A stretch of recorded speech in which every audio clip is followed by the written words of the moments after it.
favourite time of the week because it's time to talk to our favourite person in the world, Megyn Kelly from the Megyn Kelly Show, YouTube podcast, Sirius XM, but most importantly, right now on Sky News. Hello, Rockstar.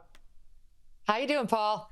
Oh, not as good as you. What about you? You don't just go to the Super Bowl. Megyn Kelly style, you don't go to the Super Bowl. You take your beautiful boy with you. You sit in the box. Oh, yeah, and the president's over there. Tell us, what was the Super Bowl like? It was very cool, I have to say. I was excited, and I'm not even a sports person, but we were invited to go by YouTube. We said yes, and it just so happened that my husband's team, the Philadelphia Eagles, made it into the big game and then ultimately won, so he was as happy as could be. We sit down in this fancy, suite that YouTube had, and I look over to my right, and there is Taylor Swift getting booed by the entire stadium. I look over to my left, and there's President Trump. I'm like, oh my God. Right in between these two. And he's getting cheers and she's getting jeers.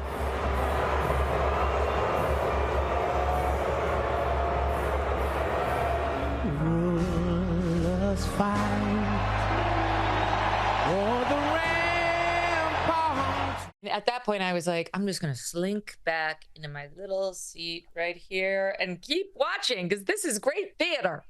Did you get a chance? I know you had the selfie, but was there much of a chat with the president? Yes, we did get to chat a bit, and he was in a great mood. He was super happy. Even then, he was very focused on the fact that Taylor got booed. he was very happy that she got booed.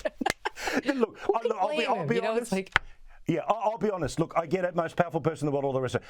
I love that he doesn't forgive. And I love that he can be a bit petty every now and then. And you know what? She thought she was putting the final stake into the heart of the vampire after the debate. And he's just turned around and gone, sorry, who's the winner now? Look at the scoreboard. Literally, look at the scoreboard. Right. Who could blame him? Exactly right. And there she was. And she looked befuddled at the fact that people were booing her as if like, do they not know it's me? It is I, Taylor Swift. Why on earth would you boo me? It's like, because you got political. You took a risk. It didn't pan out. Sorry. As I said on my show, this is the FO part of the FA-FO calculation. You decided to get political. You decided to endorse a candidate. You decided to say it was because of Tim Walz's LGBTQ stance, which is insane. It showed us you're all a radical leftist, not just like a mild, moderate Democrat. And so we're over you. On top of which she's totally overexposed. We're sick of her. Even my kids are like, why do they keep showing her at these games? My little guy, he's only 11. He's like, Mom, they showed Taylor Swift the whole game. They never showed Trump except for the first time when they sang the national anthem. Even he's getting it. So everyone's just sick of her. It's overexposure. We're tired of her little, me act. I'll say this too. I think the guy's having the time of his life. He had spent the morning golfing with Tiger Woods, which is like every golfer's dream.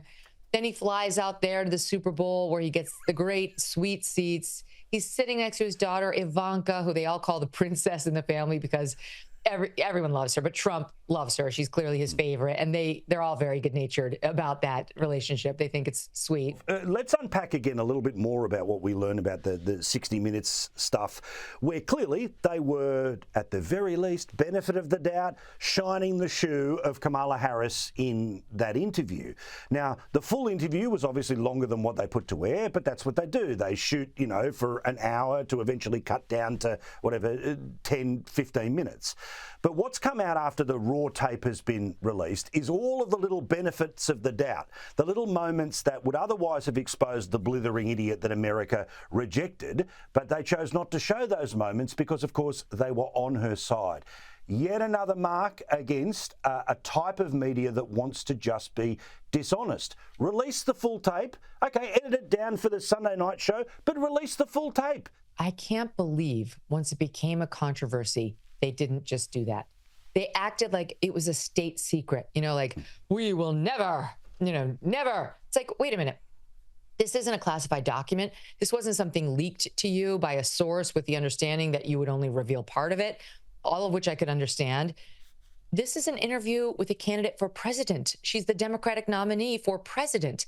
Why? You should be doing it anyway. Never mind, once a controversy has erupted about whether you've been fair.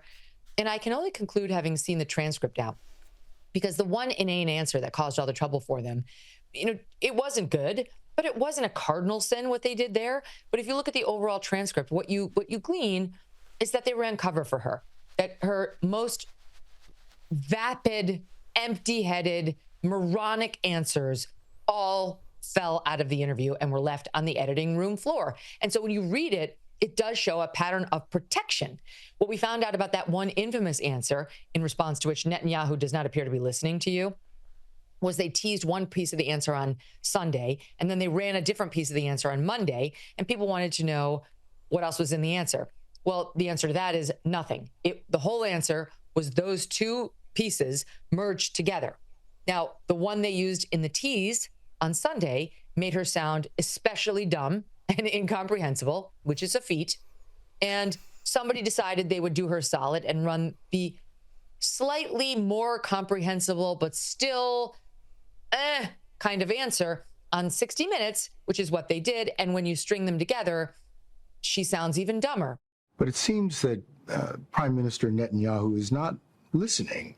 Well, Bill, the work that we have done has resulted in a number of movements in that region by Israel that were very much prompted by or a result of many things, including our advocacy for what needs to happen in the region. But it seems that Prime Minister Netanyahu is not listening. We are not going to stop pursuing what is necessary for the United States to be clear about where we stand on the need for this war to end.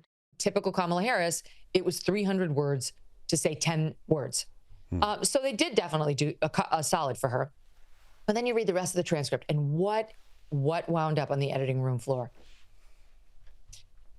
Ambitions, aspirations, hopes, and dreams. And I just really believe, right? And she goes into her little bits that she did everywhere on the campaign trail that were full of nothing, empty calories. So why did they do that? The people at 60 Minutes are not dumb. There are many journalists who are, many. But the people who work at 60 are not stupid. They're biased, but they're not dumb. And so they did that. I don't believe it was because they thought it would be bad TV. I think they did it because they understood it would subject her to the same feeling among the audience that they undoubtedly had when they saw it, which was, good God, here she goes again. She's an idiot. Like, she has nothing substantive to say. This is 60 Minutes. This isn't The View. This isn't Oprah. Say something meaningful. And you see, they had their little scissors that we used to use when we were in first grade to cut out the little gingerbread man. And they tried to cut out a real presidential candidate who could speak on issues and not sound completely off point or like she was trying to rally her sorority for a night of wine. They failed, but they did the best they could. And I think that's why they wouldn't release the transcript, because, you know, front to back, that's what you walk away with. They protected her. Yeah, and I think the gingerbread man would have been smarter than Kamala Harris could have dreamt to be during her presidential run. All right, Megyn, lovely to see you. We'll see you again next week. All the best. Thanks for having me. See you soon.